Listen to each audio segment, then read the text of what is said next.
উমরে ফারুক সালাত শুরু করলেন, ফজরের সালাত, আল্লাহু আকবার। In the meantime Abu Lulu এই খঞ্জর নিয়ে উমরে ফারুকের বুকের মধ্যে 3টা স্টেবিং করলেন। একটা মারলেন নাভির নিচে, মারার সাথে সাথে পাকস্থলী কেটে গেল। আরেকটা মারলেন পাজরে, পাজর ছিঁড়ে গেল। 3টা মারার পরে উমরে ফারুক বললেন, কাতালানি আল কালব, এক কুকুর আমাকে মেরে ফেলেছে। পেছন থেকে এক সাহাবীকে টান মেরে সামনের দিকে নিয়ে গেলেন, তুমি নামাজের ইমামতি করাও। আর ওমরে ফারুককে বাকিরা ধরাধরি করে পেছনে নিতে আরম্ভ করলেন। আর এই আত্মাই আক্রমণ যে করেছে, সে কাতারের মাঝখান দিয়ে যেতে আরম্ভ করলো আর দুই দিকে ছুরি মারতে আরম্ভ করলো। 13 জন সাহাবীর গায়ে ছুরি মেরেছে, 7 জন সাহাবা স্পট ডেথ, জায়গায় মৃত্যু। এই ভয়ঙ্কর অবস্থা দেখে এক সাহাবী বুরনুস, এক ধরনের জুব্বা আছে মাথাওয়ালা, অনেকে জ্যাকেট পরছেন না এরকম মাথাওয়ালা, লম্বা জুব্বা আছে আরবরা শীতে পড়ে মাথাওয়ালা, এই মাথাওয়ালা জুব্বা বের করে এক সাহাবী জালের মতো তার দিকে উড়ায় মারল। ওই বুরনুসের মধ্যে পেঁচিয়ে আবু লুলু মাটিতে পড়ে গেল আর সুইসাইড করে ফেলল, নিজের বুকে নিজে মেরে আত্মহত্যা। যেই সাহাবীকে ইমামতির জন্য দাঁড় করালেন, উনি ছোট্ট সূরা দিয়ে প্রথম রাকাতে সূরা আল কাউসার, দ্বিতীয় রাকাতে সূরাতুল ইখলাস দিয়ে নামাজ শেষ। ওমরে ফারুক বেহুশ। ওমরে ফারুক কি বেহুশ। সবাই কান্নাকাটি করতেছে, সবাই দেখতে গেলেন, এখন হুঁশ ফিরে না। মুখের মধ্যে মুখ খুলে রাষ্ট্রের চিকিৎসক মুখের মধ্যে দুধ দিলেন, ওই নাভি দিয়ে দুধ বের হয়ে যায়, পাকস্থলী কেটে ওখান দিয়ে দুধ বের হয়ে যাচ্ছে। তারা বললো ওনারে বাঁচানো সম্ভব না, দেখেন হুঁশ ফিরে কিনা। হুঁশ ফিরলে ওনার পরে কে আমির হবে, উনি যেন প্যানেল ঠিক করে দিয়ে যায়। সবাই তাকিয়েছে ওমরে ফারুকের চোখের দিকে। আল্লাহর মেহেরবানিতে ঘন্টা খানিক পরে উনি চোখ খুললেন। চোখ খোলার পরেই বলেন নাই, ও মা আমি মরে যাই। চোখ খোলার পরে উনি বলেন নাই, কে মারলো আমারে। চোখ খোলার পরে উনি বলেন নাই, আমার পরে নেতা কে হবে। চোখ খোলার পরে সর্বপ্রথম কথাটি ছিল, আসল্লান নাস, আমার নেতৃত্বে যে ফজরের নামাজটা শুরু হয়েছিল এটাকে ঠিক মতো তোরা পড়েছিলি? আমার নেতৃত্বে যে ফজরের জামাত শুরু হয়েছিল সেটা ঠিকঠাক মতো সমাপ্ত হয়েছিল কিনা আগে বল। আসল্লান নাস, নামাজটা হয়েছে কিনা বল। সুবহানাল্লাহ বলতে পারলেন না? This is Omar, hour super hero. নেতা অনেকগুলো লাগে না, এরকম নেতা একটাই যথেষ্ট যে গোটা বিশ্বকে কাঁপায় দিতে পারে। চিল্লায় বলো ঠিক কিনা। বিশ্বনবী মক্কায় বসে বসে তাহাজ্জুদের সালাত পড়ে আল্লাহর কাছে দোয়া করলেন, আল্লাহুম্মা আইজ্জাল ইসলাম বিআহাব্বির রাজুলাইনি ইলাইক। ও আল্লাহ, দুইজন লোকের নাম বলবো, দুইজনের দরকার নেই, এই দুইজনের একজনকে আপনি ইসলামের সুশীতল ছায়া তলে এনে ইসলামকে বিজয় দান করে দেন। মুহূর্তের মধ্যে দোয়াটা কবুল করে নিয়েছে কে? বিশ্বনবী বললেন, আল্লাহ দুইজনের নাম বলবো আজকের দোয়ায়। আবি জাহল ইবনে হিশাম, হয়তো হিশামের বেটা আবু জাহেলকে আপনি ইসলামের ভিতরে নিয়ে আসেন, কিংবা ওমর ইবনুল খাত্তাব, খাত্তাবের বেটা ওমরকে আপনি ইসলামের ছায়া তলে নিয়ে আসেন। ওমরে ফারুকের জন্য দোয়াটা কবুল করে নিয়েছে কে? মক্কার যে অবস্থা, আল্লাহর হাবিব সাল্লাল্লাহু আলাইহি ওয়াসাল্লাম বুঝলেন মক্কার এই দুইজনের একজন যদি আমার সাথে না থাকে তাহলে মক্কায় দাওয়াতি কাজ চালিয়ে যাওয়া যাবে। আল্লাহর বললেন, আল্লাহ বেশি চাই না, এই দুইজনের একজন, হয় আবু জাহেল নয় ওমর, হয় আবু জাহেল নয় ওমর। বিশ্বনবী যখন দোয়া করলেন, এই দোয়ার একটা ইমানি ধাক্কা, নুরানি ধাক্কা সাইয়েদনা ওমর ফারুকের হৃদয়কে স্পর্শ করে ফেলল। দোয়া ইজ লাইক এ মিসাইল। এই যে আমরা দোয়া করি, এটা মিসাইলের মতো। যুদ্ধে মিসাইল হামলা করে না? মিসাইল হামলা করার পরে এই মিসাইল লক্ষ্য বস্তুতে যে ভেদ করে, ঠিক কিনা? তেমনি দোয়ার মতো যদি আপনি দোয়া করতে পারেন, আপনি যেই জন্য দোয়া করেছেন ঠিক ওই জায়গায় যে আপনার দোয়া স্পর্শ করে। সুবহানাল্লাহ পড়বেন না? বিশ্বনবীর দোয়ার মাধ্যমে প্রথমে সাইয়েদনা ওমর ফারুকের হৃদয়ে এক ধাক্কা লাগলো।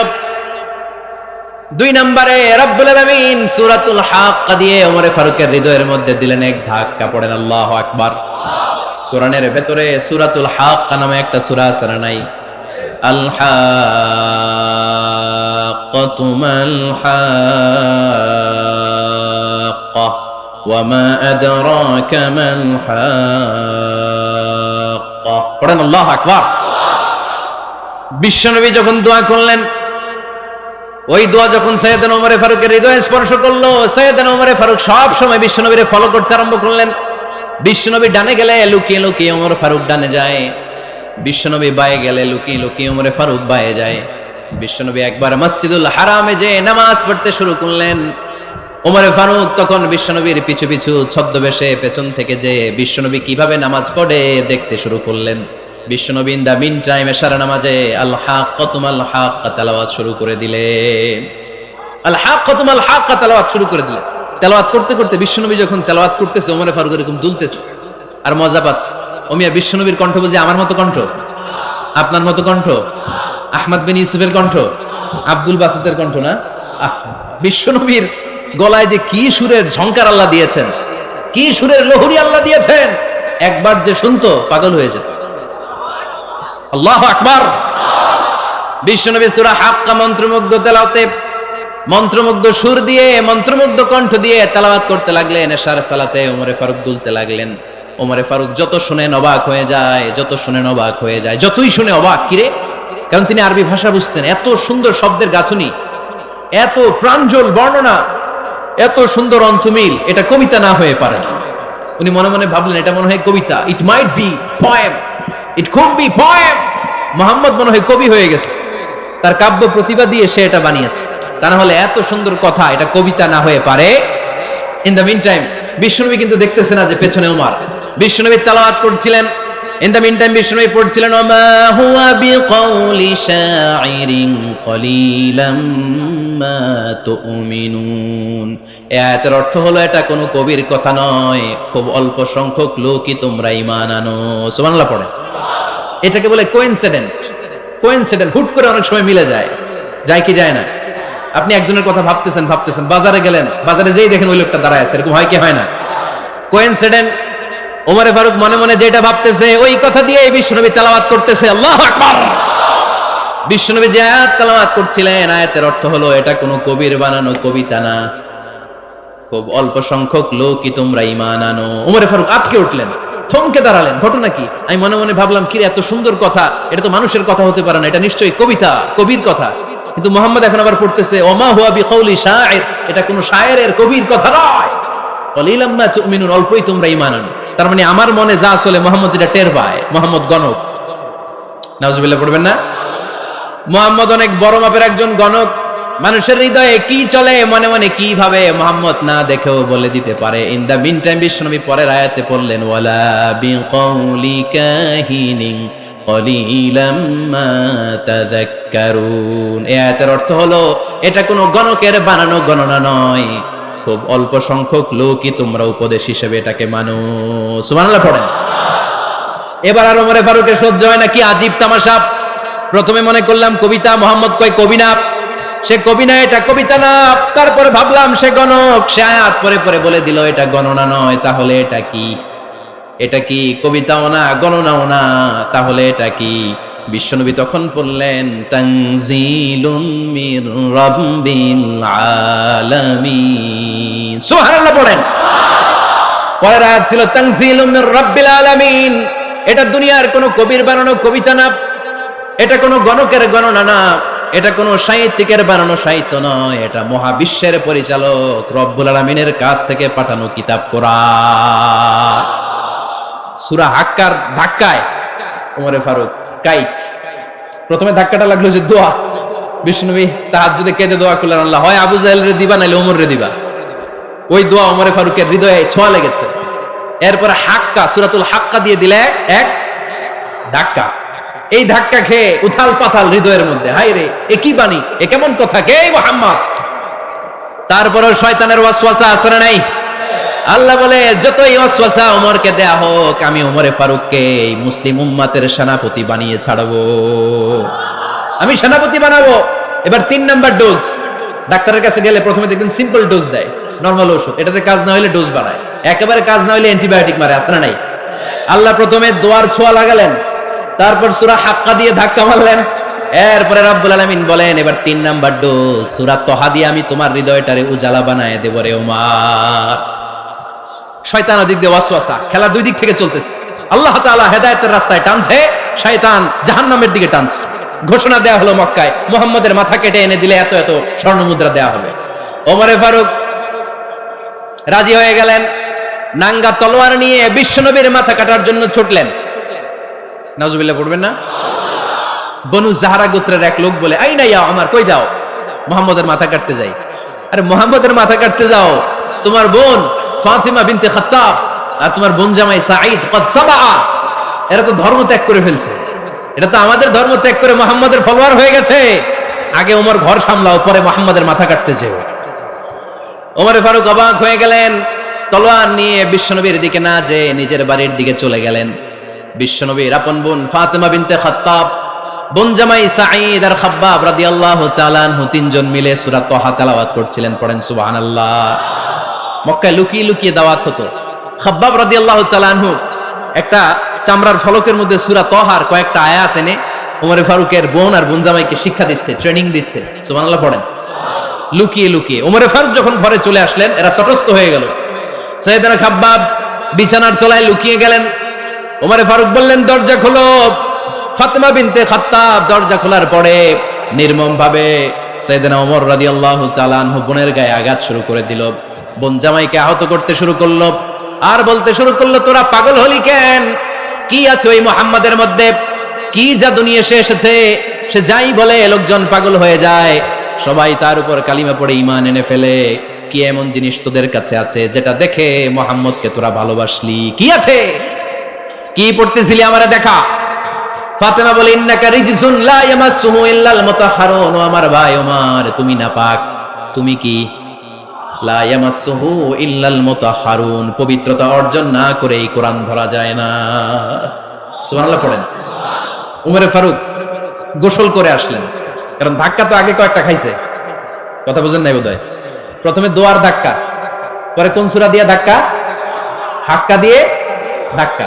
3 নম্বরে এখন আর একটা ধাক্কা খাবে। গোসল করে আসলেন। ফাতেমা বিনতে খাত্তাব বললেন, গোসল যখন করে এসেছেন, এই নেন। উমরে ফারুক এবার চামড়ার কাপড়ের মধ্যে সূরা তাহার প্রথম আয়াতের দিকে নজর করলেন। নজর করেই কোরআনের প্রেমে পড়ে গেলেন। পড়েন সুবহানাল্লাহ। উমরে ফারুক পড়তে আরম্ভ করলেন, তাহা মা আনজালনা আলাইকাল কুরআনা লিতাশকা ইল্লা তাযকিরাতাল লিমান ইয়াখশা তানজিলাম মিম্মান খালাকাল আরদা ওয়াস সামাওয়াতিল উলা। সুবহানাল্লাহ পড়েন। উনি পড়তে আরম্ভ করলেন, তাহা মা আনজালনা আলাইকাল কুরআনা লিতাশকা, এই কোরআনকে আমি তোমাদের হতভাগ্য জাতি হিসেবে দুনিয়ায় থাকার জন্য পাঠাই নাই। এটা রব্বুল আলামিনের পক্ষ থেকে এসেছে। যারা রবকে ভয় করে তাদের জন্য আছে উপদেশ। যিনি আকাশ বানিয়েছেন, জমিন বানিয়েছেন, ওই আল্লাহ তাআলা নিজেই এই কোরআন পাঠিয়েছে। আওয়াজ করে পড়তে হবে, আল্লাহু আকবার। উনি খুব ভালো আরবি জানতেন। সূরা তাহা পড়ার পরে আর ধৈর্য ধারণ করতে পারে না। ওমরে ফারুক ছোট্ট বাচ্চার মতো কান্না শুরু করে দিলেন। আল্লাহু আকবার। সূরা তাহাটা হাতে নিয়ে, তলোয়ারটা হাতে নিয়ে বিশ্বনবীর দিকে ছুটতে আরম্ভ করলেন। আইনা মুহাম্মদ, কোথায় মুহাম্মদ? তোমরা আমাকে মুহাম্মাদের কাছে নিয়ে চলো। বিশ্বনবী তখন সাফা পাহাড়ের পাদদেশে দারুল আরকাম ইবনে আলকামের ঘরে লুকিয়ে লুকিয়ে কোরআনের দাওয়াত দিতেন। ওমরে ফারুককে পাগলের মতো ছুটে আসতে দেখে বিশ্বনবীর চাচা হামজা ইবনে আব্দুল মুত্তালিব বলল, নবী আপনি পালান। ওই যে খাত্তাবের বেটা ওমর আপনাকে অপমান করার জন্য, আক্রমণ করার জন্য তেড়ে এসেছে। সাহাবীরা বললেন, নবী আপনি পালিয়ে যান, আমরা সামাল দেব। বিশ্বনবী বললেন, না আমি পালাবো না, বরং তোমরা সরে যাও। ওমর ইবনুল খাত্তাবকে আমার দরবার পর্যন্ত আসতে দাও। আমার তো মনে হচ্ছে ওই যে তাহাজ্জুদের নামাজ শেষে চোখের পানি ছেড়ে যে আমি আল্লাহর কাছে দোয়া করেছি, আজকে আমার ওই দোয়াটা কবুল হতে শুরু করেছে। আমার তো মনে হচ্ছে আমার দোয়া কবুল হবে, আসতে দাও। ওমর ফারুক এসে বললেন, আশহাদু আল্লা ইলাহা ইল্লাল্লাহ ওয়া আশহাদু আন্না মুহাম্মাদান আবদুহু ওয়া রাসূলুহু, আমি সাক্ষ্য দিলাম আল্লাহ ছাড়া কোনো ইলাহ নাই, নিশ্চয়ই আপনি আল্লাহর প্রেরিত বান্দা এবং রাসূল। পড়েন সুবহানাল্লাহ। ওমর ফারুক যখন কালিমা শাহাদা পড়ে মুসলমান হয়ে বিশ্বনবীর হাতে হাত রাখলেন, মুসলিম সাহাবীদের মধ্যে খুশি আর আনন্দের বন্যা বয়ে গেল। মুসলিম হাতে গোনা সাহাবারা আল্লাহর প্রশংসা করলেন। বিশ্বনবী সাইয়েদনা ওমর ফারুককে জড়িয়ে ধরলেন। ওমর ফারুক এবার বিশ্বনবীরে বললেন, নবী গো, আলাসনা আলাল হক, আমরা কি সত্যের উপরে আছি নাকি আমরা ভুলের উপরে আছি? বিশ্বনবী বললেন, বালা নাহনু আলাল হক, আমরাই সত্যের উপরে আছি। সুবহানাল্লাহ পড়েন। আলাসনা আলাল হক, নবী আমরা কি সত্যের উপরে নাই? হ্যাঁ অবশ্যই ওমর, তুমি সত্যের উপরে আছো। ওমরে ফারুক বললেন, তাহলে ফাফিমাল ইখতিফা, তাহলে লুকায় লুকায় আর দাওয়াত দেব কেন? আমি তো কালিমা পড়ে ফেলছি, আসেন আমার সাথে বের হই। ফাফিমাল ইখতিফা, আর লুকায় লুকায় কেন? আসেন আমরা বাইরে বের হই। বিশ্বনবী বললেন, ওমর এটা মাক্কি জীবন, এখানে আমরা একটু গোপনে গোপনে দাওয়াত দিতে চাই। ওমরে ফারুক বলে, না, আমার দায়িত্ব, আমি একটা মিছিল দিতে চাই নবী। আল্লাহর নামের তাকবীর দিতে দিতে দারুল আরকাম থেকে শুরু করে মসজিদুল হারাম পর্যন্ত একটা মিছিল দিয়ে আমি মক্কা কাঁপায়া দেব। অনুমতি দেন। বিশ্বনবী দিতে চান। ওমর ফারুক অনেক বোঝানোর পরে স্বল্প পরিসরের একটা অনুমোদন পাওয়া গেল বিশ্বনবী সাল্লাল্লাহু আলাইহি ওয়াসাল্লামের কাছ থেকে। কিন্তু মিছিল যে দিবে, মিছিলের জন্য লোকের দরকার আছে না নাই? এখানে লোক নাই, আমি একাই মিছিল দিতেছি। এটা জমবে? মিছিল জমবে? খুঁজে উনি 11 জন মুসলিম সাহাবা পেলেন। কয়জন? ওমরে ফারুক বললেন 11 জনই সই। এই 11 জন নিয়ে আমি আল্লাহর নামের তাকবীর দেব। 2 লাইন করলেন। কয় লাইন? 2 লাইন। পেছনে 6 জন, আর এই লাইনের নেতা বানালেন বিশ্বনবীর চাচা হামজাকে রাদিয়াল্লাহু তাআলা আনহু। আর সামনে 5 জন, তার আগে দাঁড়ালেন উনি নিজেই। তাহলে 6 6 12। বললেন এই 2 লাইনই আমরা তাকবীর দিতে দিতে, বেশি না, এই দারুল আরকামের ঘর থেকে, আপনারা জানেন যে সাফা মারওয়া এখন যে সাই হয়, এই সাফার পাদদেশে ছিল দারুল আরকামের ঘর। উনি বললেন এখান থেকে ওই যে কাবার গিলাফ দেখা যায়, কাবার গিলাফ পর্যন্ত আমরা এই তাকবীর নিয়ে ওখানে যাব। সুবহানাল্লাহ পড়বেন না? ওখানে উনি দাঁড়িয়ে ছোট্ট একটা ভাষণ দিয়েছিলেন। উনি বলেছিলেন, মান আরাদা আন তাসকুলা উম্মু ওয়া ইয়াতামা ওয়ালাদু ওয়া তারমিলা যাওজাতুহু ফালিয়াসুদ্দানি। খেয়াল করে শুনেন, কান দুইটা খরগোশের কানের মতো খাড়া করেন। উনি এক বাক্যের একটা ভাষণ দিলেন। ভাষণ দিতে জানলে বড় ভাষণ দেয়া লাগে না। এক বাক্যের ভাষণ দিয়ে গোটা বিশ্বকে ঝাঁকুনি মারা যায়। চিল্লায় বলো ঠিক কিনা? ওমরে ফারুক এক বাক্যের একটা ছোট্ট ভাষণ দিলেন। মান আরাদা আন তাসকুলা উম্মু, কে আছো মায়ের এই মক্কায়, কে আছো মায়ের বুক খালি করতে চাও? ইয়াতামা ওয়ালাদু, কে আছো বাচ্চাগুলারে, নিজের সন্তানগুলোরে ইয়াতিম বানাতে চাও? কে আছো তারমিলা যাওজাতুহু, নিজের স্ত্রীকে বিধবা বানাতে চাও? ফালিয়াসুদ্দানি, বুকের পাটা থাকলে আমি ওমরে থামাও। ফালিয়াসুদ্দানি, দেখি মক্কায় কার এত বড় বুকের পাটা। কে আছো মায়ের বুক খালি করতে চাও, সন্তান এতিম বানাতে চাও, স্ত্রীকে বিধবা বানাতে চাও? ফালিয়াসুদ্দানি, পারলে আমারে ঠেকাও। এই বলে উনি আল্লাহু আকবার, আল্লাহু আকবার, আল্লাহু আকবার বলে স্লোগান শুরু করে দিলেন। এক এক স্লোগানে মক্কার মরুজমিন থারথার করে কাঁপতে আরম্ভ করলো। এই মিছিল মক্কার কেউ দেয় না।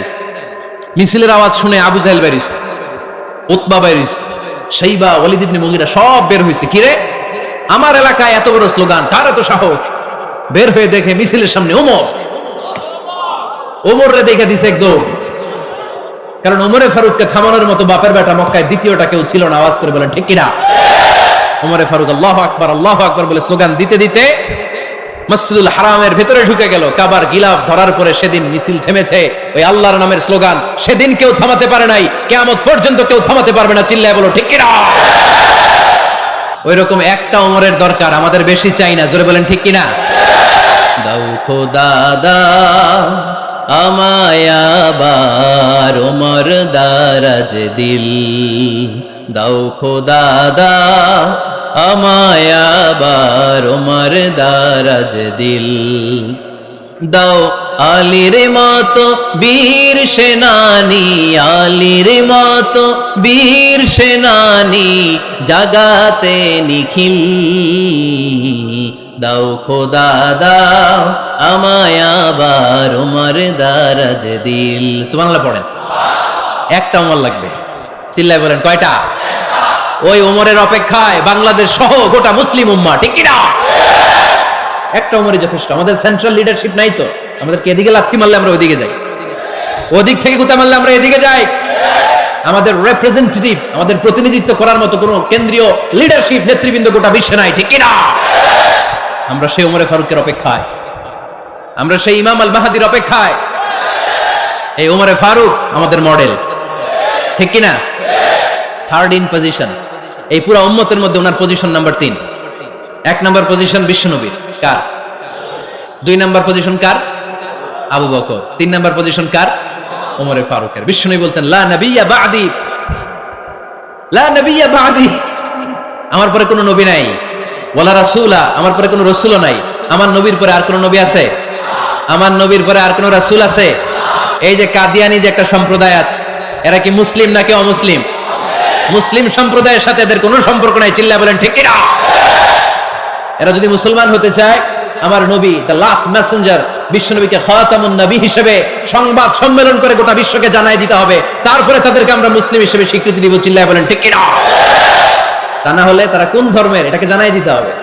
No inferiority complex, no identity crisis. Identity ক্রাইসিসে থাকা যাবে না। আপনারা কোন ধর্মের এটা জানায় দেন। আপনারা বিশ্ব নবীরও শেষ নবী মানবেন না, আবার মুসলিম বলেও নিজেদেরকে ট্যাগ লাগাতে চাইবেন। সাধারণ মুসলমানরা এটা এই ধোঁকাবাজি মানে না। চিল্লায় বলেন ঠিক কিনা? আমার নবীর পরে কোনো নবী নাই, আমার রাসূলের পরে কোনো রাসূল নাই, ঠিক কিনা? আল্লাহর হাবিব বলতেন লাউ কানা বা'দি নাবিয়্যুন লাকানা উমর, তবে আমার পরে যদি নবী হওয়ার যোগ্যতা কারো থাকে আমার ওমরের ওই যোগ্যতা আছে। সুবহানাল্লাহ পড়েন। প্রভু তুমি বলেছো রাসূল দেবে না, বলনি দেবে না ওমর, বলনি দেবে না হামজা তারি, খালিদ বিজয় তুমি বলেছো রাসূল দেবে না। সুবহানাল্লাহ পড়েন। এজন্য আমরা একটা ওমর চাই। কয়টা? বেশি লাগবে? নেতার মতো নেতা কয়টা লাগে? জোরে বলেন কয়টা? Enough, that's enough. Omar Farooq our superhero. ওনার সাথে বিশ্বনবী সাল্লাল্লাহু আলাইহি ওয়াসাল্লামের মুসাহারার সম্পর্ক ছিল। ওমর ফারুক যে বিশ্বনবীর শ্বশুর এটা অনেকে জানেই না।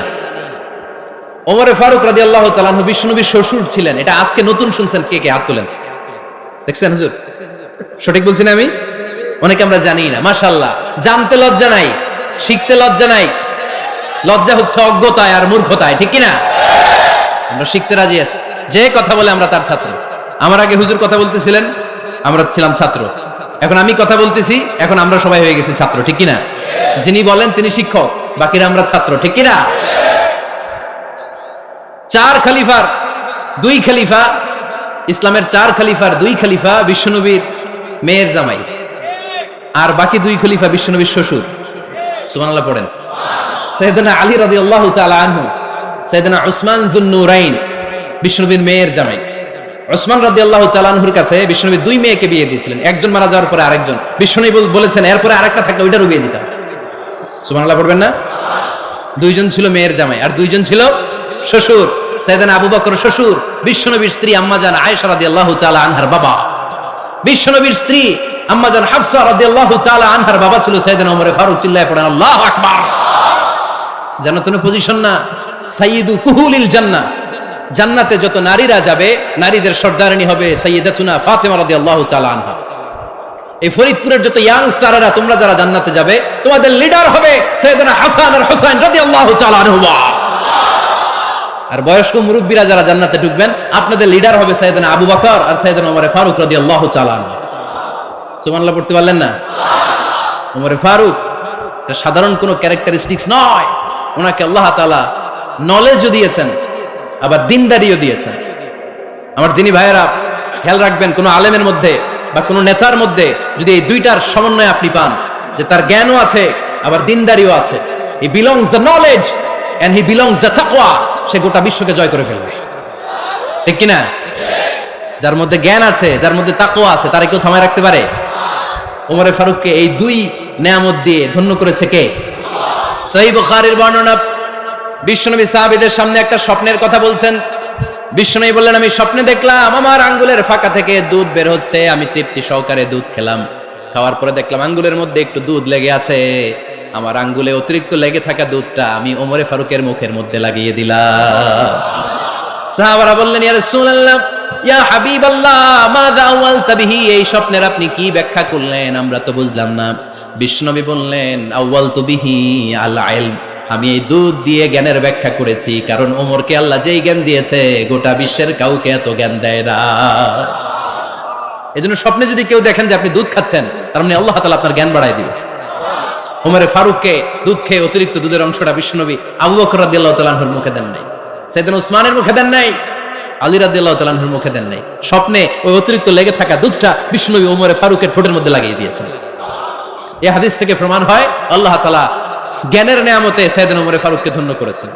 আবার বুখারীর বর্ণনা, বিশ্বনবী সাল্লাল্লাহু আলাইহি ওয়াসাল্লাম আরেকটা স্বপ্নের বর্ণনা দিচ্ছেন।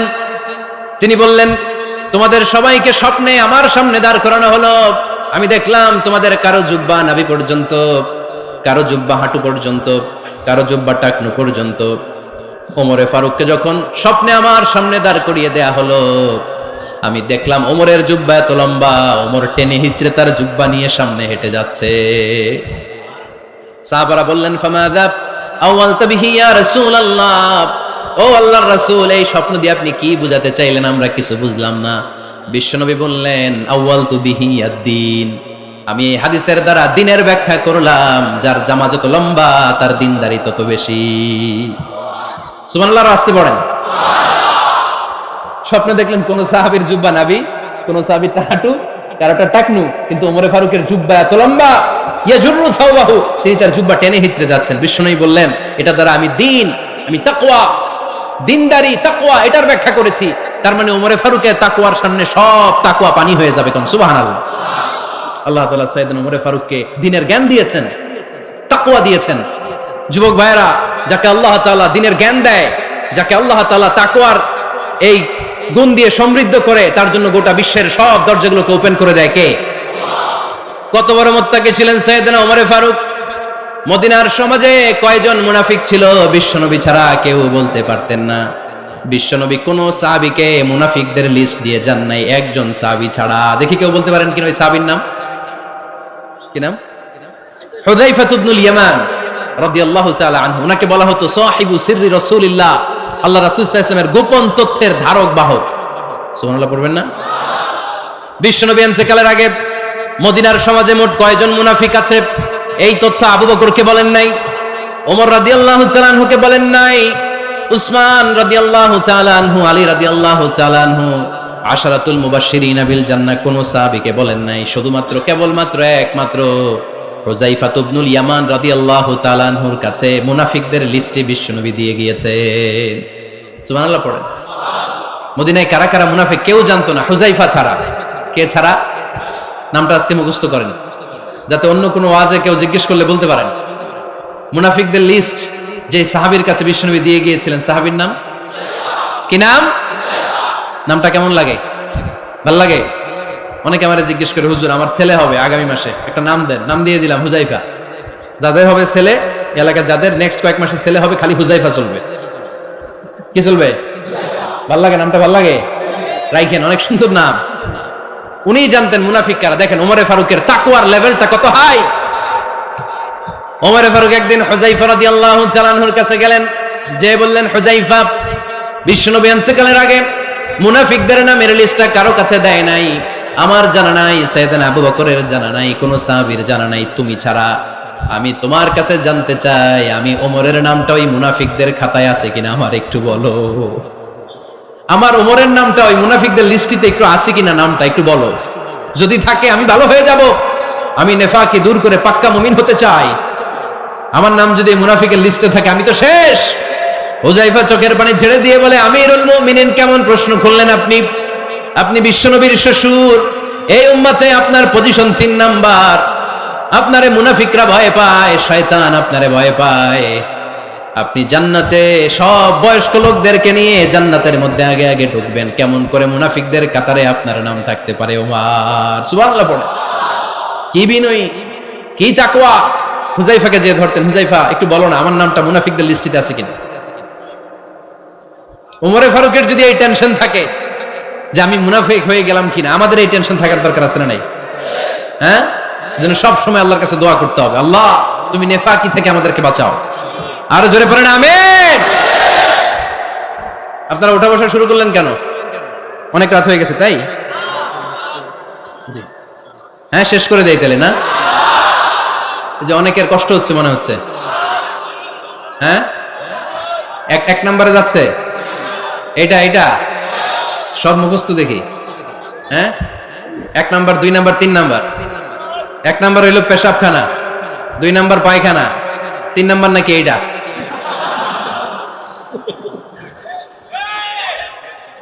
আছে না নাই?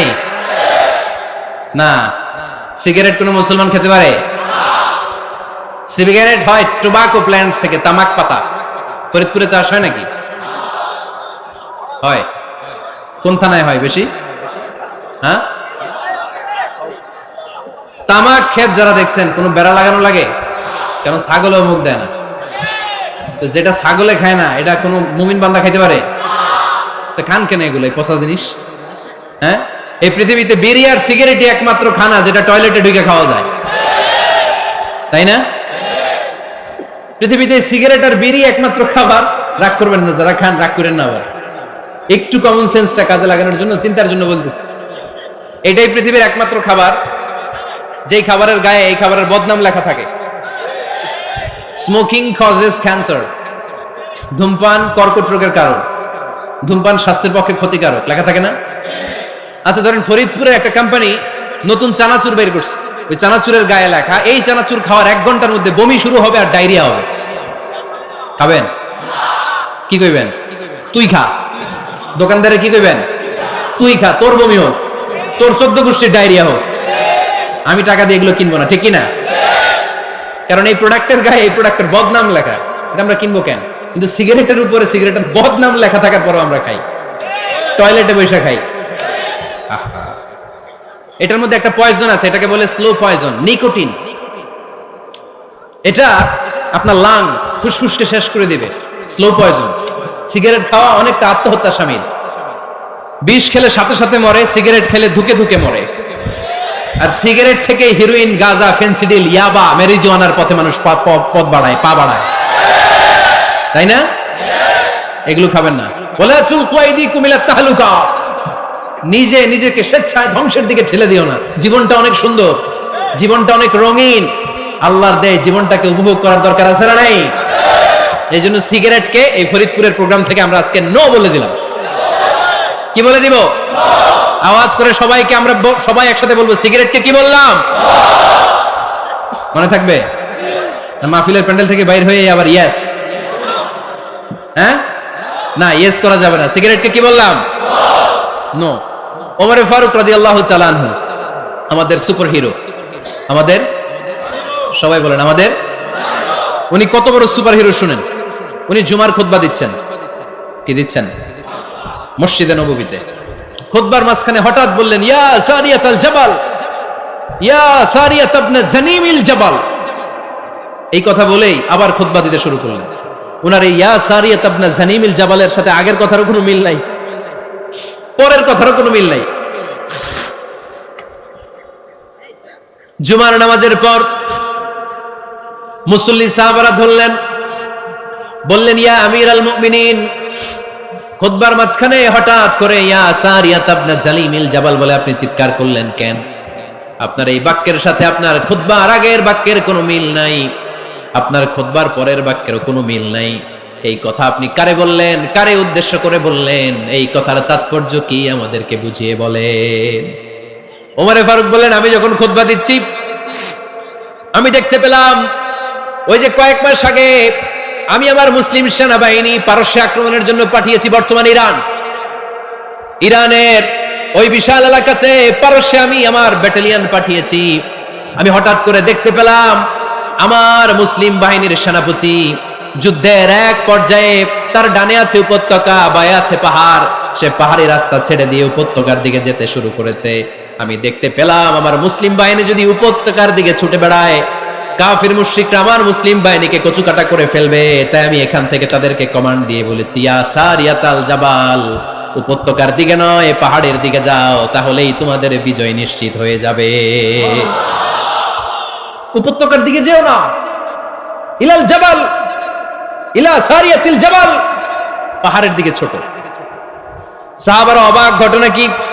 উনি বসে আছেন মদিনায় মসজিদে নববীর মিম্বারে দাঁড়িয়ে, উনি যদি ইয়া সারিয়াতাল জাবাল বলে, এটা কি ইরানে যাবে নাকি? ও মিয়া, তখনকার সময়ে বর্তমানের মতো মোবাইল ছিল নাকি? ইন্টারনেট ছিল নাকি? কিছু ছিল? খালি মুখে আমি যদি বলি ইয়া সারিয়াতাল জাবাল, এটা ইরানে যাবে? ইন্ডিয়া যাবে? ঢাকায় তো যাবে না, ফরিদপুর শহরেই তো বসবে না, ঠিক কিনা? কিন্তু এটা আমিরুল মুমিনিন বিশ্বাসী সাহাবারা বিশ্বাস করে নিল। কিছু মুনাফিক ছিল, এরা কয় না ঝামেলাস, এটা তো সম্ভব না। এক কাজ করি, এই সেনাপতি যখন বিজয়ী বেশে মদিনায় ফিরে আসবে আর আমরা ধরব। এরা দিন গুনতে লাগলো, এই সেনাপতি মুসলিম বাহিনী নিয়ে পারস্য জয় করে কবে ফিরে আসবে। এই মুনাফিকের দলগুলো কখনো সেনাবাহিনীকে অভ্যর্থনা জানাতে যেত না, কিন্তু এইবার সবার আগে মদিনার উপকণ্ঠে যে সেনাপতিদেরকে অভ্যর্থনা জানানোর জন্য ফুল নিয়ে রেডি, ফুল নিয়ে দাঁড়ায় আছে। সেনাপতি ঢুকার সাথে সাথে ধরছে, এই সেনাপতি কোত্থেকে আসছে? কয় পারস্য জয় করে আসছে। কয় এমন এমন দিন, জুমার দিন দুপুর বেলা যুদ্ধের মাঝখানে আমিরুল মুমিনিনের কণ্ঠের কোন কথাবার্তা শুনছো নাকি? সেনাপতি অবাক, কয় তোমরা জানলা কেমনে? শুনছি তো। সুবহানাল্লাহ পড়বেন না? আমরা যুদ্ধে একটা ভয়ঙ্কর অবস্থার মধ্যে ছিলাম, পেছন থেকে শত্রু আমাদেরকে আক্রমণ করতে শুরু করে দিল। ডানে যাব না বায়ে যাব, সামনে যাব নাকি পেছনে যাব, রাস্তা খুঁজে পাচ্ছি না। ডান দিকে ছিল আমাদের উপত্যকার রাস্তা, বাঁ দিকে ছিল পাহাড়ি পথ। আমরা সোজা পথ হবে মনে করে উপত্যকার দিকে ছুটতে আরম্ভ করলাম। হঠাৎ করে আমিরুল মুমিনিনের কণ্ঠ বজ্র কণ্ঠে আমার কানের মধ্যে ভেসে আসলো। আমার মনে হলো আমিরুল মুমিনিন কেমন যেন আমাকে কমান্ড দিচ্ছেন আর বলছেন, ইয়া সারিয়াতাল জাবাল, ডান দিকে উপত্যকার পথে নয়, তাড়াতাড়ি পাহাড়ের দিকে সৈন্যবাহিনী নিয়ে উঠে যা। পাহাড়ের দিকে, ডানে না, this is wrong track and this is the right track. ওই দিন যদি ওমরে ফারুকের ওই গাইডলাইন, আমিরুল মুমিনিনের কমান্ড যদি আমি না শুনতাম, আজকে বিজয়ের বেশে ফিরতেও পারতাম না, আমাদের চেহারাও তোমরা দেখতে পেতে না। ওমরে ফারুকের ওই কমান্ড, ওই গাইডলাইন অদৃশ্য থেকে শোনার কারণে এই পারস্যের মধ্যে আমাদেরকে সেই যুদ্ধে বিজয় দান করেছে কে? দিস ইজ ওমরে ফারুক, দিস ইজ ওমরে ফারুক। বিশ্বনবী বলতেন, ওমর, মা লাকিয়াকা শাইতানু সালিকান ফাজ্জান ইল্লা সালাকা ফাজ্জান গায়রা ফাজ্জিক। ওমর, শয়তান ইবলিস যদি তোমার কোনো রাস্তা দিয়ে হাঁটতে দেখে, শয়তান ওই রাস্তা রেখে দিয়ে অন্য রাস্তা দিয়ে হাঁটে। সুবহানাল্লাহ বাড়িতে যায় বললেন। কে বলতেছে? বিশ্বনবী। কার ব্যাপারে? ওমরে ফারুকের ব্যাপারে। শয়তান যদি দেখে যে ওমরে ফারুক এই রাস্তা দিয়ে হাঁটতেছে, শয়তান ওই রাস্তা রেখে দিয়ে অন্য রাস্তা দিয়ে হাঁটে। সুবহানাল্লাহ পড়েন। রাত্রিবেলা আমরা আমাদের বাচ্চা ছেলে মেয়েদেরকে যখন খাওয়াই, বাচ্চারা খেতে চায় না, এরকম হয় আপনাদের ফরিদপুর এলাকায়? হ্যাঁ, এই এলাকায় হয় নাকি? খেতে চায় না বাচ্চারা, এই চকলেট দেখায়া, এই মিনা কার্টুন দেখায়া, এইটা সেইটা, এগুলো সেগুলো বলে, গল্প টল্প বলে ভুলাইয়া খাওয়ানো লাগে, তাই না? তারপরেও খায় না। আমারও ছোট মেয়ে আছে, খেতে চায় না, এইটা সেইটা এমনি সেমনি খাওয়ানো লাগে। তো শেষে না পেরে মা বাবা বলতে বাধ্য হয়, ওই যে ভূত আসতেছে, ভূত, তাড়াতাড়ি তাড়াতাড়ি খাও, নাহলে যে ভূত ধরবে তোমারে। ওই যে বাঘ আসতেছে, বাঘ, তাড়াতাড়ি খাইলে নাহলে বাঘে কামড়াবে। বলি না আমরা? আপনারা কি বলেন? ভূত। আর কি বলেন? হ্যাঁ হ্যাঁ, আচ্ছা, এক এক জায়গায় এক একটা আমরা বলি, ভূত আসবে, বাঘ খাবে, ভাল্লুক খাবে, তাড়াতাড়ি খাও।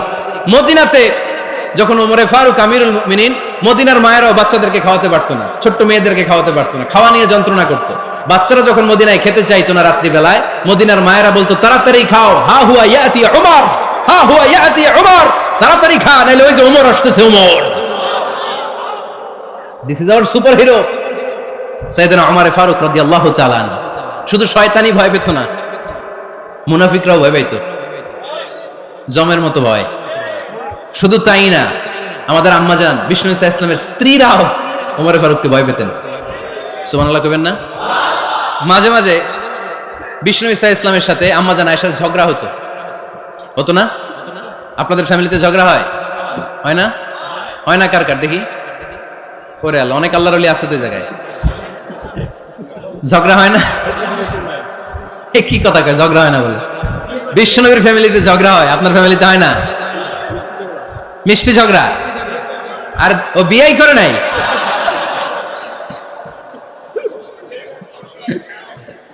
ঝগড়া তো হবেই। দাম্পত্য জীবনের মজাটাই তো এখানে, কখনো ঝগড়া, কখনো আনন্দ, একটু বৃষ্টি, একটু রোদ, একটু হাসি, একটু কান্না, ভালো লাগা, ভালোবাসা শেয়ার করে নেয়া, মিলেমিশে একাকার হয়ে যাওয়া, ঠিক কিনা? তো আল্লাহর হাবিব সাল্লাল্লাহু আলাইহি ওয়াসাল্লামের সাথে আম্মাজান আয়েশার ঝগড়া হতো। তো একদিন ঝগড়া হয়ে দুইজন রেগে আছে। খবরদার দুইজন রেগে থাকবেন না, আবার একজন রাগলে আরেকজন থেমে যাবেন, কারণ এই ছোট্ট ঝগড়া থেকে এটা অনেক সময় বিচ্ছেদের দিকে গড়ায়। আমার প্রিয় ফরিদপুরবাসী, ভাবি রেগে গেলে আপনি রাইগেন না, ওই দিন আপনি একটু ঠান্ডা থাকেন। আবার আপনি রেগে গেলে, আমার মাইকের আওয়াজ যদি ভাবিরা শুনেন, আপনারা রেগে যায় না, একটু ঠান্ডা থাকবেন। দুইজনে রেগে গেলে তো তৃতীয় বিশ্বযুদ্ধ শুরু হবে, তাই না? একজন রেগে গেলে আরেকজন ঠান্ডা, কারণ এই সামান্য ঝগড়া থেকে ইগোর কারণে এটা বিচ্ছেদ আর ডিভোর্স পর্যন্ত গড়ায়।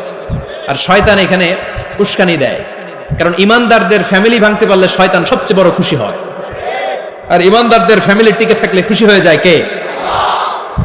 আম্মাজান আয়েশা রাদিয়াল্লাহু তাআলা আনহার সাথে বিষ্ণু ইসা ইসলামের ঝগড়া হতো মাঝে মাঝে। একবার ঝগড়া হলো, বিষ্ণু ইসা ইসলাম রাগ, আম্মাজান আয়েশাও রাগ। বিষ্ণুই বললেন, আয়েশা, ঝগড়া করে আর কতক্ষণ থাকবো, আসো মিটমাট করি। আয়েশা রাদিয়াল্লাহু বললেন, ঠিক আছে, মিটমাট করব। তো বিষ্ণু ইসা ইসলাম বললেন, মিটমাটের জন্য কারে ডাকবো? ওমর রে ডাকি। কয় না, ওমর রে না, ওমর গালিজ, ওমর অনেক রাগে, আমার ডর লাগে। কয় তাহলে তোমার আব্বারে ডাকি, কয় ডাকেন। কি খুশি, মেয়েদের মধ্যে অভ্যাসটা আছে না নাই? তাহলে তোমার আব্বারে ডাকি, ডাকেন। ডেকে নিয়ে আসা হলো। আবু বকর রাদিয়াল্লাহু তাআলা আনহু দাঁড়ালেন, আম্মা জান আয়েশা দাঁড়ালেন, বিশ্বনবীও দাঁড়ালেন। বিশ্বনবী বললেন, আয়েশা তোমার আব্বা আসছে, এবার ঘটনা খুলে বলার পালা, তুমি বলবা নাকি আমি বলবো? আম্মা জান আয়েশা বললেন, আপনি বলেন, তবে ওয়ালা তাকুল ইল্লা হাক্কান, যেটা ঘটছে ওইটাই বললেন, মিথ্যা কথা কইেন না।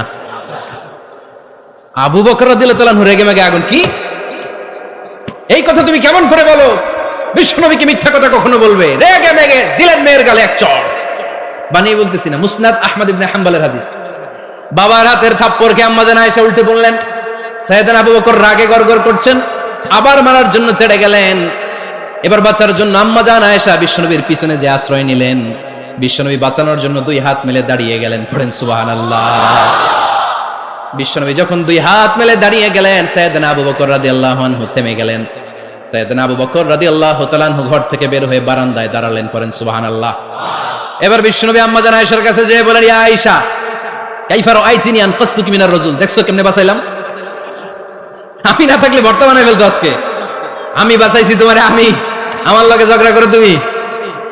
লজ্জায় পড়ে আম্মা জান আয়েশা খিলখিল করে হেসে দিলেন, বিশ্বনবীও হেসে দিলেন। দুইজনের হাসির মধুর আওয়াজ শুনে সাইয়েদনা আবু বকর বাইরে থেকে অবাক, কিরে এতক্ষণ না ঝড় তুফান, এখন দেখি হাসি। সালাম দিয়ে অনুমতি নিয়ে ভিতরে ঢুকলেন। ঢুকে দেখেন আম্মা জান আয়েশাও হাসে, বিশ্বনবীও হাসে। এ হাসি দেখে আবু বকর রাদিয়াল্লাহু আনহু হেসে দিলেন। আরশের উপর থেকে খুশি হয়ে গেলেন কে? এবার সাইয়েদনা আবু বকর রাদিয়াল্লাহু তাআলা আনহু বললেন, ইয়া রাসূলুল্লাহ আশরিকানি ফি সিলমিকুমা কামা আশরাকতুমানি ফি হারবিকুমা।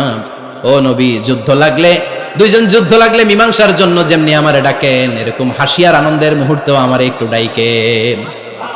আশরিকানি ফি সিলমিকুমা কামা আশরাকতুমানি ফি হারবিকুমা। নবী, আপনাদের মধ্যে ঝগড়া লাগলে সন্ধি করার জন্য আমারে যেমনি ডাকেন, আপনাদের হাসি খুশি আনন্দ খুনসুটি এই মজাদার মুহূর্তগুলোতে আমারে বঞ্চিত রাখেন না, আমার একটু ডাইকেন। সুবহানাল্লাহ পড়েন। এই মুসনাদ আহমদ ইবনে হাম্বলের হাদিস শোনার উদ্দেশ্য হচ্ছে, বিশ্বনবী প্রথমে ওমর ফারুকের নাম বলেছিলেন। সাইয়েদনা আয়েশা বলে, না আমি ডরাই। হাইবাত, দিস ইজ কল্ড হাইবাত ওমর। একবার বিশ্বনবীর সব বিবিরা ধরলেন, ও নবী আমাদেরকে এটা দেন, ওইটা দেন, ঘরে এটা নাই, ওইটা নাই, ওইটা নাই। বিশ্বনবীকে, আমার কাছে কিচ্ছু নাই, যদি এমনি আমার বউ হয়ে থাকতে চাও থাকো, তাহলে তা না হলে যা লাগবে কিনে দেবো, সাথে সাথে তালাকও দিয়ে দিব। কিছু দিতে পারবো না, আমার নাই তো, সামর্থ্য নাই। কিন্তু বিবিরাও ছাড়া না, এটা দেন, ওইটা দেন। বিশ্বনবী রহমতের নবী, বিবিদেরকে বুঝাতেও পারেন না। বিবিরা আবদার করতেছে, নবী এটা লাগবে, ওইটা লাগবে। ইন দ্য মিন টাইম বিশ্বনবী একজনের সালাম শুনতে পেলেন। কে যেন দরজায় দাঁড়িয়ে বলতেছে, আসসালামু আলাইকুম। বিশ্বনবী দরজার দিকে তাকালেন, তাকিয়ে বললেন, ওয়া আলাইকুমুস সালাম। আর বুঝতে পারলেন এটা আমার ওমরের সালাম। সালাম দেওয়ার পরে বিবিদের দিকে তাকায় দেখে একজন বিবিও নাই, সব অন্দরমহলের ভিতরে দৌড়। সুবহানাল্লাহ পড়তে পারলেন না? This is our super hero Omar. এরকম ওমর একটা লাগবে, চিল্লায় বলেন কয়টা? একটা ওমর গোটা বিশ্বকে সোজা করে দিবে। একটা ওমর সবল আর দুর্বলের সব পার্থক্য দূর করে দিবে। মাজলুমের উপর জালিমের অত্যাচারের অবসান ঘটায় দিবে। গোটা বিশ্বটাকে সাম্য, মৈত্রী, ভালোবাসার ইনসাফ দিয়ে পরিপূর্ণ করে দিবে। সেই ওমরের অপেক্ষায় আমরা। নিজের ছেলেকে 80টা বেত মেরেছেন। কয়টা? 80টা বেত মেরেছে। এই ব্যাপারে অনেকগুলো বর্ণনা পাওয়া যায়। সবচেয়ে সহিহ বর্ণনা হচ্ছে মুয়াত্তা ইমাম মালিকের বর্ণনা। ওমর ফারুক রাদিয়াল্লাহু তাআলা আনহুর ছেলে আব্দুর রহমান মারুফুন বিআবি শাহমা ছিলেন মিশরে। ওখানে নাবিজ খেয়েছিলেন। নাবিজ হচ্ছে আরব দেশের লোকেরা দুধের মধ্যে শক্ত খুরমা রাত্রেবেলা ঢেলে দিত। ঢেলে দিলে সারা রাত ওই খুরমার রসটা দুধের সাথে মিশে দুধটা লাল হয়ে যেত। এটারে সকালবেলা খেত, খুব সুস্বাদু। এটাকে বলে নাবিজ। কিন্তু এটা রাতে ভিজাইলে সকালেই খাইতে হয়, রেখে দিলে আবার একটু সমস্যা হয়। এটা অনেকটা তারির মতো হয়ে যায়, মাতলামি চলে আসে। তো ওমরে ফারুকের ছেলে নাবিজ খেয়েছেন, মদ খাননি, নাবিজ। কিন্তু নাবিজ খাওয়াতে সাকরান চলে এসেছে। সাকরান চলে আসাতে এটা যখন প্রমাণিত হয়েছে, আমর ইবনুল আস রাদিয়াল্লাহু তাআলা আনহু নাকি 80 বেত মেরেছেন মিশরে। কয় বেত? নিয়ম হচ্ছে সবার সামনে, কিন্তু সবার সামনে না মেরে একটু গোপনে মেরেছে। এই তথ্য যখন ওমরে ফারুকের কাছে এসেছে, উনি বললেন, না, মারতে হবে সবার সামনে, আলাদা মারলা কেন? ও মদিনায় ফিরে আসলে আমি আবার 80টা মারব। মদিনায় ফিরে আসার পরে সাইয়েদনা ওমরে ফারুক ওই আগের 80টারে আর ধরেন নাই, নিজ হাতে আবার 80টা বেত মেরেছেন। এই বেত মারার 1 মাস পরে এই আবু শাম ইন্তেকাল করেছে। অনেক ঐতিহাসিক বলে এই বেতের আঘাতে মরেছে, কেউ কেউ বলেছে নিজের রোগের কারণে মরেছে। কিন্তু দিস ইজ দ্য ইনসাফ সিস্টেম অফ উমর। নিজের ছেলে বলে ছেড়ে দেয় নাই, এখন নিজের ছেলে হইলে 7 খুন মাফ, নেতার ছেলে হইলে 10 খুন মাফ, এলাকার মোড়লের ছেলে হইলে 10 খুন মাফ। নো পার্সিয়ালিটি ইন ইসলাম। ইসলামে পার্সিয়ালিটি নাই। আপনি নেতার ছেলে হন, আপনি বিজনেস ম্যাগনেটের ছেলে হন, আপনি যেই হন না কেন, ইসলামের দৃষ্টিতে সবাই সমান। চিল্লায় বলেন ঠিক কিনা? বনু মখজুমিয়া গোত্রের এক নারী চুরিতে ধরা পড়ল। সাহাবারা বললেন, নবী মদিনার সবচেয়ে ভেরি প্রেস্টিজিয়াস এন্ড ডিগনিফাইড ফ্যামিলির মেয়ে, আপনি হাত কাইটেন না, কারণ ইসলামের নিয়ম চুরি করলে কি কেটে দাও। বিষ্ণু বললেন, বলো কি, হাত না কাটার জন্য তোমরা আমাকে রেকমেন্ড করছো? এটা আল্লাহর আইন, পৃথিবীর কেউ রেকমেন্ড করলো শোনার ক্ষমতা আমার নাই, কারণ আইনটা দিয়েছে কে? লাউ কানাত ফাতিমাতু বিনতি মুহাম্মাদিন সারাকাত লাকাতা মুহাম্মাদুন ইয়াদাহা। আরে বনু মাখজুমিয়া মেয়ে তো দূরের কথা, আমার কলিজার টুকরা ফাতেমাও যদি আজ চুরিতে ধরা পড়তো, তার হাত কেটে দিতে আমি 1 মিনিটও দেরি করতাম না। দিস ইজ ইসলাম। এই হচ্ছে ওমরে ফারুকের মানাকিব। এরকম ওমরে ফারুক কয়টা লাগবে? আওয়াজ করে বলতে হবে, কয়টা লাগবে? একটা লাগবে। এই সাইয়েদনা ওমরে ফারুক মদিনার প্রথম চিফ জাস্টিস ছিলেন। সর্বপ্রথম ওনার পরামর্শ সাইয়েদনা আবু বকর রাদিয়াল্লাহু তাআলা আনহু কোরআনকে সংকলন করেছেন। আমরা এই যে কোরআন পড়ি 30 পারা, এমদাদিয়া লাইব্রেরির 114টা সূরা, কত সুন্দর সন্নিবেশ করা হয়েছে, এখানে সাজানো হয়েছে। আল্লাহর হাবিব সাল্লাল্লাহু আলাইহি ওয়াসাল্লামের সময় কি এরকম কোরআন ছিল নাকি? ছিল না।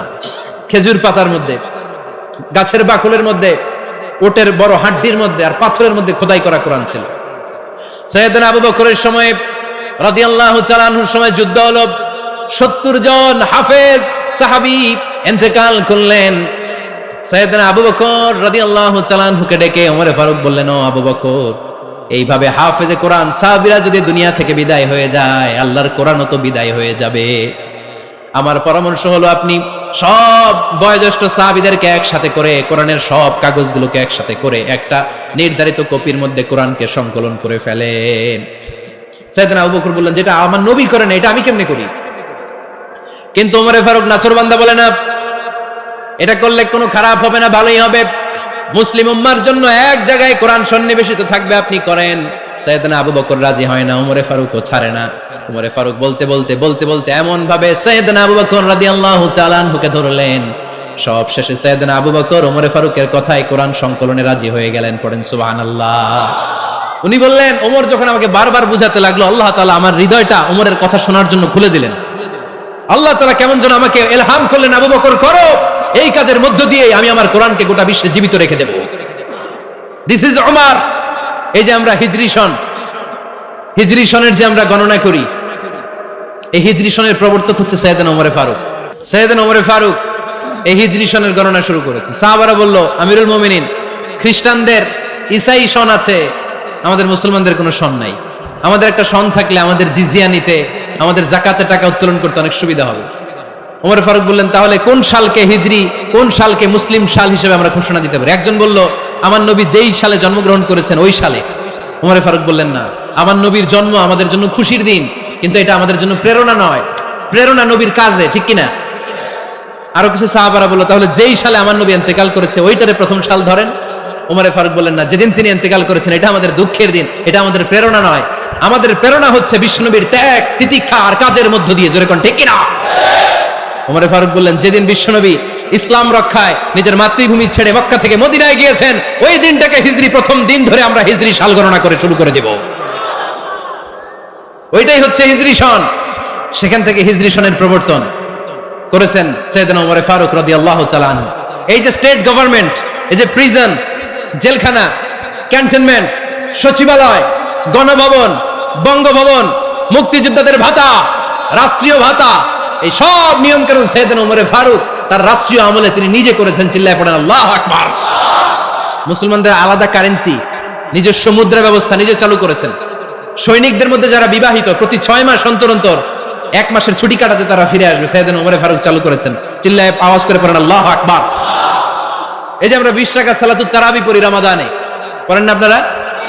এটা সাইয়েদনা ওমর ফারুক চালু করেছে। সুবহানাল্লাহ পড়তে পারলেন না?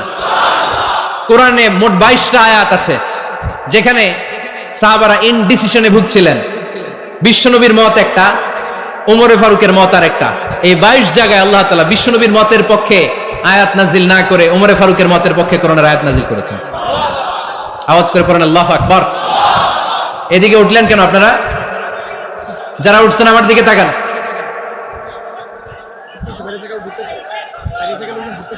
কিছু ভিতরে ঢুকতেছে, কিছু বাইরেতেছে না?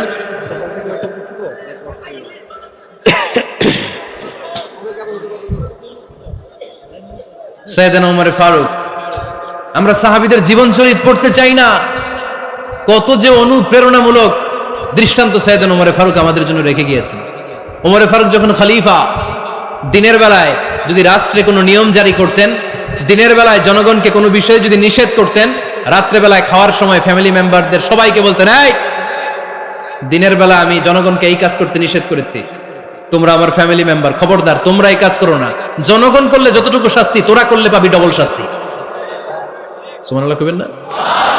আমাদের নেতারা ওই বাড়ির বিচার করে, ওই বাড়ির মাইয়ার বিচার, ওই বাড়ির পোলার বিচার, নিজের পোলা গাঞ্জা টানে, আছে না নাই?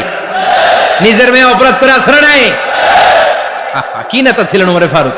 আগে নিজের ঘর সামলিয়েছেন, আগে নিজেকে সামলিয়েছেন, নিজের ঘর ঠিক করেছেন। বলেছেন জনগণ করলে যত বেদ, তোরা করলে double Veda. This is call leader, ঠিক কিনা? এক বাবা এসে বললেন, ওমর ফারুক আমার ছেলে কথা শোনে না, বেয়াদব। ওমর ফারুক ছেলেরা ডাকলেন, বাবা তুমি তোমার আব্বাজানের কথা শোনো না, এটা তো কবিরা গুনাহ।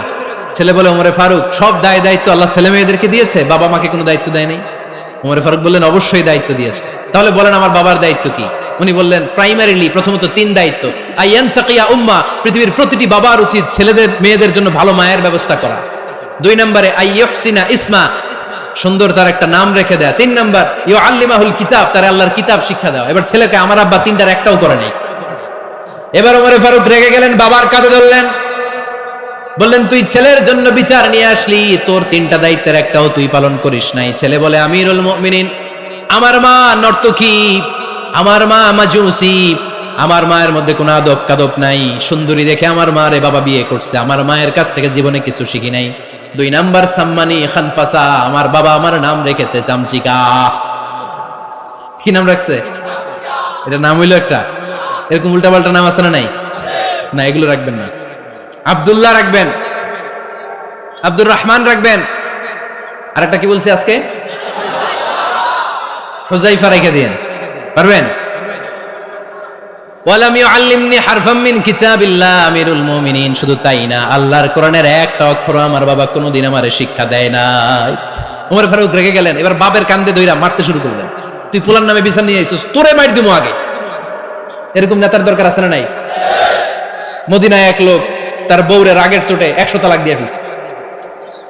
কয় তালাক দেয়ার নিয়ম? কয়টা দিছে? কয়টা?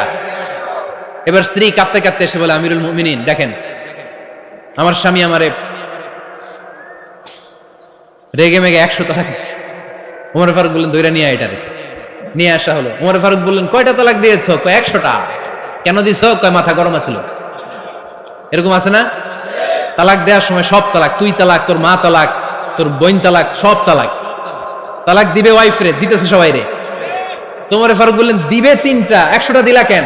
কয় মেজাজ গরম ছিল। কয় দাঁড়া, আত-তালাকু মিন শাআইরিল্লাহ, তালাক হচ্ছে আল্লাহর দেয়া বিধানের একটা নিদর্শন, এটা নিয়ে তুই খামখেয়ালি করলি। আমার রায় শোন, আমার রায় হচ্ছে 3 তালাকে তোর বউ তালাক, বাকি 97 তালাক তোর পিঠের উপরে পড়বে। এরকম বিচারের দরকার আছে না নাই?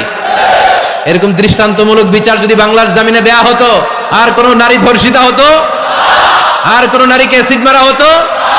আর কোন নারী যৌতুকের জন্য কান্না করতো? একটা আমল লাগবে, বেশি না। মক্কা, মদিনা, এই 7 জায়গায় 7 জন গভর্নর পাঠিয়েছেন, তাদের থেকে তথ্য নিতেন। এই গভর্নর সিস্টেম উনি বানিয়েছেন। সাইয়েদনা আমর ইবনে আল-আস রাদিয়াল্লাহু তাআলা আনহুকে পাঠিয়েছেন মিশরে। মিশরে একটা দৌড় প্রতিযোগিতা হতো। মিশরি বলে, আমার মাল্লা কেন? তুমি খেলায় পারো না, আমার মাল্লা কেন? কয় আনা ইবনুল আকরামিন, আমি গভর্নরের পোলা, আমি যা বলবো এটাই হবে, আমার উপরে কথা নাই। মিশরি ওইখানে আর ঝগড়া বাঁধায় নাই, মনে দুঃখ নিয়ে মদিনায় চলে আসলেন। এসে বললেন, আমিরুল মুমিনিন, আপনি আমর ইবনুল আস রাদিয়াল্লাহু তাআলা আনহুকে মিশরের গভর্নর বানিয়ে পাঠিয়েছেন। একটা প্রতিযোগিতায় আমি চ্যাম্পিয়ন হয়েছি, ওনার ছেলে হয়েছে রানার আপ। কেন সে চ্যাম্পিয়ন হতে পারে নাই? এই কারণে আমার মাথায় লাঠি দিয়ে 3টা বাড়ি মেরেছে। বিচারটা দিছে কার দরবারে? কথা বুঝেন নাই বোধহয়? ওমর ফারুকের দরবার। ওমর ফারুক বললেন, যাই, আগামী বছরের অমুক তারিখ আমি সব গভর্নরদেরকে ডেকে হিসাব নেই, তো ওই দিন তুই থাকবি, পারবি না? বিষ্ণু বলে, পারবো মানে অবশ্যই পারবো। ওই দিন 7 রাজ্য থেকে 7 গভর্নর হাজির, গভর্নরদের ছেলেরাও হাজির, মিশরীয় হাজির। 7 গভর্নরের কাছ থেকে 7 এলাকার খোঁজ খবর নেওয়ার পরে ওমরে ফারুক বললেন, আইনাল মিসরি, মিশরি লোকটা কই, এদিকে আয়। মিশরি সামনে আসার পরে বলল, আমর ইবনুল আস, তুমি মিশরের গভর্নর, তোমার ছেলে সহ তুমি আসো। আমর ইবনুল আস এসে সামনে বসে রইলেন। এবার বললেন, ও আমর ইবনুল আসের ছেলে, তুমি নাকি ইবনুল আকরামিন গভর্নরের ছেলে, তুমি যা বলবা মিশরে নাকি তাই হবে, তোমার নাকি অনেক দাপট। নিজে একটা লাঠি এনে মিশরীর হাতে দিয়ে বলল, এবার তোর মাথায় যতটা মারছে তুই ততটা গুনে গুনে মার, আমি দেখবো। আমর ইবনুল আস দেখবে, আমর ইবনুল আসের ছেলেরে তুই এখানে মার। সে বলতেছে, থাক, আপনি বলছেন এতেই যথেষ্ট, মারা লাগবে না, আমি মাফ করে দিলাম। ওমরে ফারুক বলল, খবরদার, মার, মার ওর মাথার মধ্যে। মিশরি ওমরে ফারুকের ধমক শুনে ভয়ে ভয়ে 3টা বাড়ি মারল। এই বাড়ি মারা দেখেও ওমরে ফারুকের হৃদয় ঠান্ডা হয় নাই। লজ্জায় আমর ইবনুল আস, বয়স হয়ে গিয়েছে, সাহাবা, মাথা তখন টাক, মাথায় চুল নাই, লজ্জায় মাথাটা হেট হয়ে মাথাটা নিচু করে রেখেছে। এবার রাগের চোটে ওমরে ফারুক বললেন, এবার আমর ইবনুল আসের টাক মাথার মধ্যে একটা মার, মার। কেন ছেলেকে শিক্ষা দিতে পারে নাই? ইয়া আমর ইবনুল আস, মাতা জাআলতুমুন নাস আবিদা, জনগণ, তাদেরকে দেখভাল করার জন্য তোমাদেরকে পাঠানো হয়েছে, তাদের উপর কোনো অত্যাচার করার জন্য নয়। চিল্লায় বলেন ঠিক কি না? এরকম নেতা কয়টা লাগবে? কয়টা? ওই নেতার নাম কি? ওমর। হা হুয়া ইয়াতি ওমর। 22 জায়গায় বিশ্বনবী কয় একটা, ওমরে ফারুক বলে আরেকটা। আল্লাহ বলে, বিশ্বনবী, আপনার পক্ষে আমি আয়াত নাজিল করতে পারলাম না, আমি ওমরের পক্ষে নাজিল করে দিলাম।